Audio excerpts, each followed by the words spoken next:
Hello दोस्तों, हमारा YouTube channel education XYZ पर आप सभी का स्वागत है।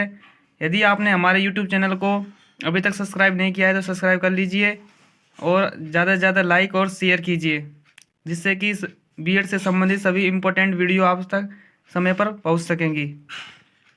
आज हम स्टार्ट करते हैं प्रस्तावना कौशल यानी सूक्ष्म पाठ योजना के अंतर्गत प्रस्तावना कौशल, जिसका विषय है हिंदी।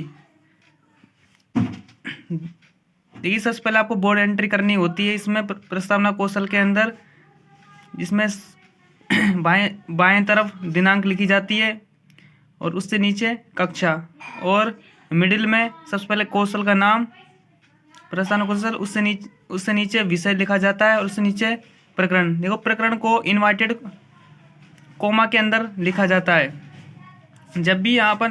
जब भी हम प्रस्तावना कौशल को बनाएंगे तो प्रकरण को अंडरलाइन करेंगे और इन्वर्टेड कोमा में लिखेंगे, ये हमको याद रखना है।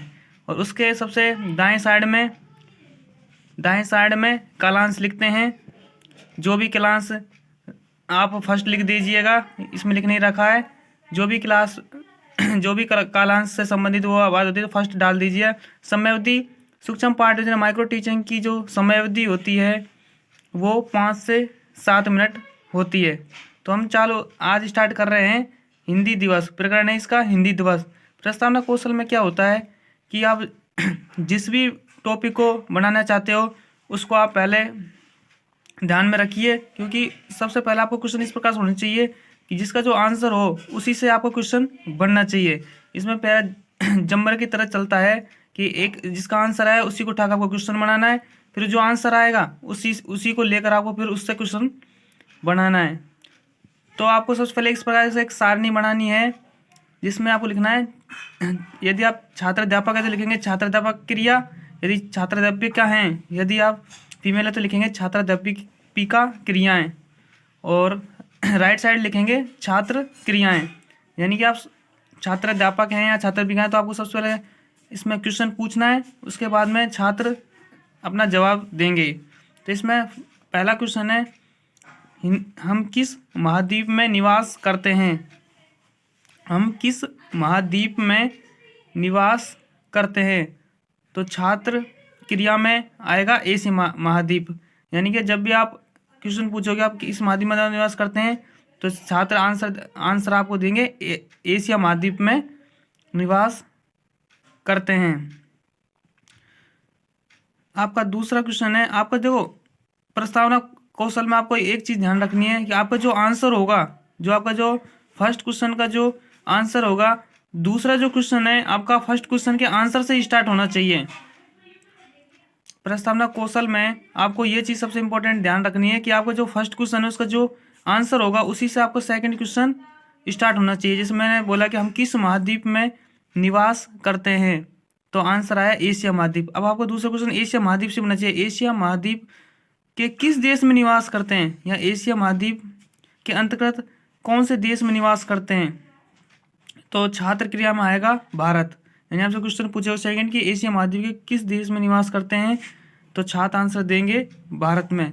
आपका जो सेकंड क्वेश्चन का जो आंसर आया भारत, इसी से आपका तीसरा क्वेश्चन स्टार्ट होना चाहिए। यानी जो आंसर आते जाएंगे, जो अगला जो क्वेश्चन है वो पहले वाले आंसर से ही स्टार्ट होना चाहिए। ये प्रस्तावना कौशल की एक मुख्य बात होती है।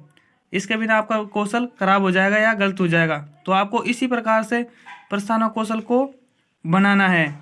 तो दूसरे क्वेश्चन में जिस प्रकार से पूछा गया कि एशिया महाद्वीप के किस देश में निवास करते हैं, तो छात्र क्रिया में देंगे, छात्र क्रियाओं में आएगा भारत। बच्चे आंसर देंगे भारत। फिर आपका जो अगला नेक्स्ट क्वेश्चन है, तीसरा क्वेश्चन, वो भारत से स्टार्ट होना चाहिए। भारत में सबसे अधिक बोली जाने वाली भाषा कौन सी है? भारत में सबसे अधिक बोली जाने वाली भाषा कौन सी है? तो अब छात्र आंसर देंगे हिंदी।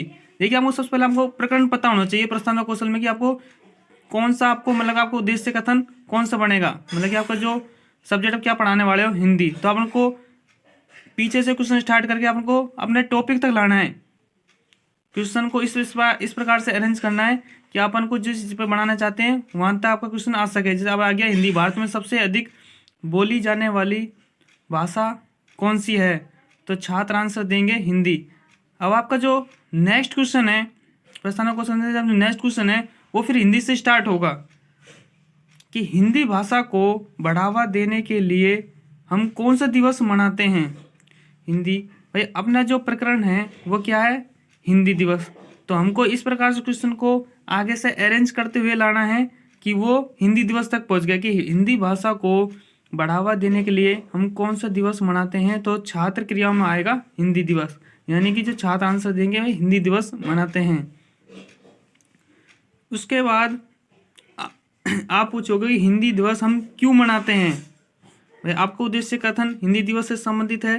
तो आप जो लास्ट क्वेश्चन है, कम से कम प्रस्तावना कौशल के अंदर 5 क्वेश्चन पूछे जाने चाहिए, कम से कम। ज़्यादा 6 हो सकते हैं, 7 हो सकते हैं, लेकिन कम से कम 5 होने चाहिए। हिंदी दिवस हम क्यों मनाते हैं? तो इसमें क्या है कि छात्र क्रियाओं में बच्चे मौन हो जाते हैं या आंसर नहीं देते हैं, तो उस प्रकार के इसमें बोलते हैं समस्यात्मक प्रश्न, यानी कि अधिकांश छात्र मौन हो जाते हैं।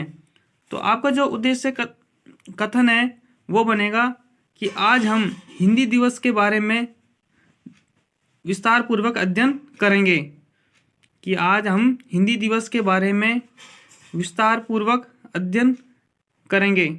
तो हमने देखा कि आज प्रस्तावना कौशल को किस प्रकार से बनाया जाता है कि जो शुरू में जो स्टार्टिंग जो इसका क्वेश्चन होता है उसका जो आंसर होगा, जो नेक्स्ट जो क्वेश्चन होगा वो आंसर से ही संबंधित लेना है, और अपने जो प्रकरण जो आपने जो सोच रखा है वहाँ तक आपको क्वेश्चन को लेके जाना है।